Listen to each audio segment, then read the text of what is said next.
I knew from the time that I found the lump in early November that it was bad. And, it's just intuition, I think. You have to accept that it's happened.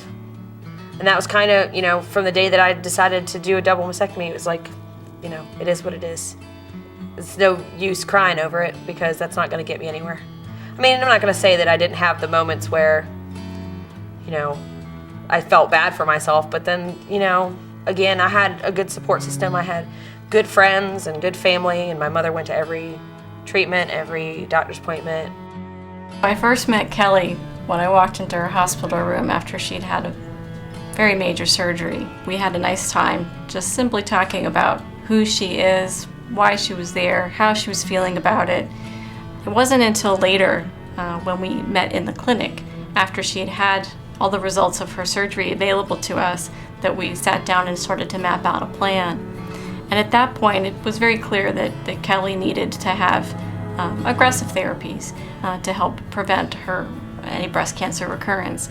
And at that point, we discussed a variety of options, including clinical trials. And it was very clear at that point that Kelly was interested, that Kelly wanted to do something above and beyond. She wanted to be a part of the future of breast cancer care, and she wanted to make a difference.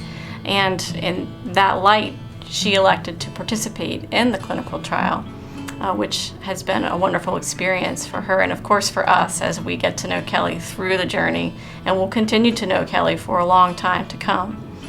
I can't say enough good things about the hospital and about, the doctors and the nurses, and it's so family oriented there. It's not just you that they're treating everyone in your family or your support system, not even your family. I mean, a lot of people just have friends that go with them, but they're treating all of you. And they know how you feel. I mean, they get it. They understand that it's obviously not an easy thing to go through, but they make it so much easier. They don't treat you like you're sick. They really just saw me as a person, and they didn't see me as cancer, which was nice. I do believe that the relationship we have with UNC is extremely valuable to our patients by allowing us to bring opportunities to Rex that would otherwise only be available at large academic centers. I'm glad that it happened because the things that I know now, what's important to me now, are things people figure out when their life is almost half over. And so I'm lucky in the fact that I've learned them all early, and now I can be a better person and live a better life. And, I'm not going to settle for anything less than what I want or deserve.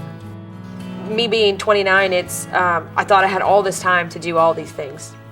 So I kept putting off things that I really liked to do, and now I'm not waiting anymore.